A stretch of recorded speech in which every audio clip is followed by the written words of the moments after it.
The UN sanctions against Iran. Well, waiting in London to talk to us now is James Denselow. He's a writer on Middle Eastern politics, and he's here to discuss the consequences of the new UN sanctions, which Iran says that they really won't have any effect. They're not going to make it budge. They say the latest UN sanctions are no problem whatsoever. But could they actually have some sort of impact on Iran, do you think?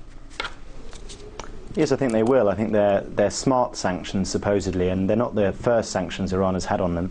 It's the fourth round of UN Security Council sanctions. So I think that what you'll see is a tightening up of economic conditions, of weapons trading, of financial relationships between the outside world and Iran. And what will be really interesting, what the key test, I think, to these sanctions is the effect it will have upon the Republican Guard, which is the sort of the elite Praetorian stroke military-industrial complex that control so much of the economy. But some are saying these sanctions really won't go far enough. You've really got to hit the economy even further and, in fact, even hit the people. And you mentioned that interesting phrase, smart sanctions. Russia wanted these so-called smart sanctions to ensure that the Iranian people don't actually suffer. But to pursue that sort of policy where those sanctions don't have that sort of impact, would they really have any effect, do you think? Is it realistic that they could, in fact, have an impact on the government, even if it has no impact on the people? Well, it's a very important question, and I think we've seen the tragedy of what happens when sanctions aren't smart, and what happened in Iraq after the 1990-1991 war was a good example of how about a blanket sanctions really did destroy society in that country, leading to massive rates of infant mortality and huge numbers of deaths. That clearly wasn't smart sanctions at all, and Saddam remained in power. Smart sanctions, I think the Russians have been very clear on this, have to target those who are responsible for the intransigence around the nuclear program. It's a very specific issue, this. It's not punishing Iran for the very sake of it. Iran has clearly not delivered enough evidence that it is complying with the NPT to the UN Security Council, and the Americans' great diplomatic kind of achievement of the Obama administration has been to bring the Russians and Chinese on board into this process. But of course they're both right to say they don't want sanctions to affect the normal Iranian on the street, but rather they're rather repressive government. Where America did fail, of course, is Turkey and Brazil. Those are the two countries that the only two countries that voted against the new sanctions. But looking at their position, could there perhaps not have been a solution where they, Turkey and Brazil, could have brokered a deal with Tehran without anything to do with the UN sanctions and UN role in all of this? Well, there could have been, but there wasn't, and I think that's more of a reflection of the fact that the Iranians were sort of seen to be playing a game with the international community led by the US, and that they weren't complying at the right time and were trying to do things in their own way to get out of something, essentially.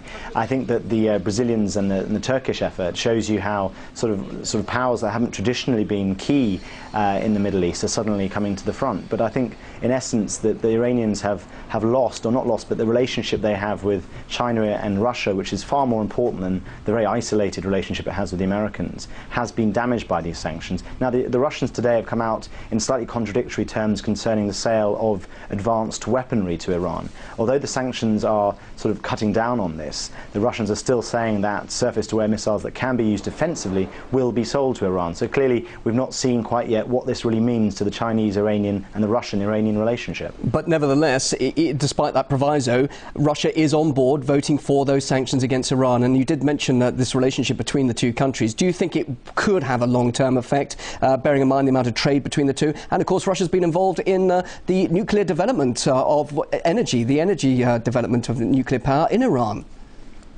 Yes, exactly. But you must remember, and it's a really critically important aspect, to always look, when you're looking at Russian-Iranian relations, to look at US-Russian relations. Now, clearly, what the Americans have done to bring the Russians in on this deal is offer them a huge number of incentives in the form of the various cooperation and security arrangements that they're coming to, and Medvedev and Obama have clearly signaled those in recent months. So the Russians, I think, are trading two relationships off against each other. They see at this time, unlike the Bush administration, that they can benefit from the Obama administration, and the price of that benefit is, of course, to have a slightly more fraught relationship with the Iranians. They've offered the Iranians a way out, but it just seems that the current government in Tehran is not taking that particular option. Can we look at the wider region now? Lebanon said recently at the UN Security Council meeting that Israel is the only Middle Eastern country that has nuclear weapons. Of course, it hasn't officially declared that's the case, but anyway, whatever the position of Israel, it doesn't seem to invoke the same sort of anger from the US and other countries, does it? So how are the Arab nations placed in all of this? How are they reacting at the moment?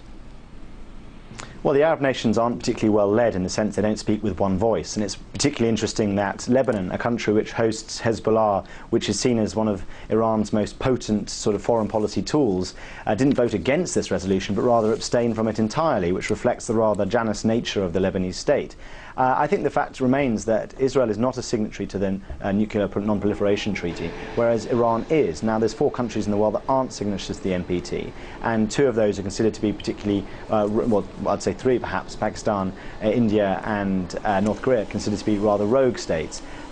Iran has to realise the benefits of whether it stays in the NPT or leaves it, and clearly that's a threat that it has been talking about since these sanctions were voted for by the UN. Just finally, James, elements of this are very reminiscent, of course, of what happened in Iraq. Do you think things could go a lot deeper now and the row could perhaps escalate into a military one? It is something that people do speculate on now. Yes, well, there's always been that potential, and there's been a steady build-up of the military presence in the Gulf and options on the table vis-à-vis Iran. So, unfortunately, I think the difference, or the difficulty for people sitting at home, is to realise that with the Iraq war, things moved very, very quickly, and suddenly we were at war without much to say. Whereas I think with the process vis-à-vis Iran is a much slower build-up. Things are moving through institutions and happening in a far slower nature, and we could find ourselves essentially sleepwalking into a conflict, and that's something we should all be very wary of. James Denselow, fascinating to hear what you have to say. Thanks so much for joining us live in London, a writer on Middle East politics. Thanks for giving your thoughts here on RT.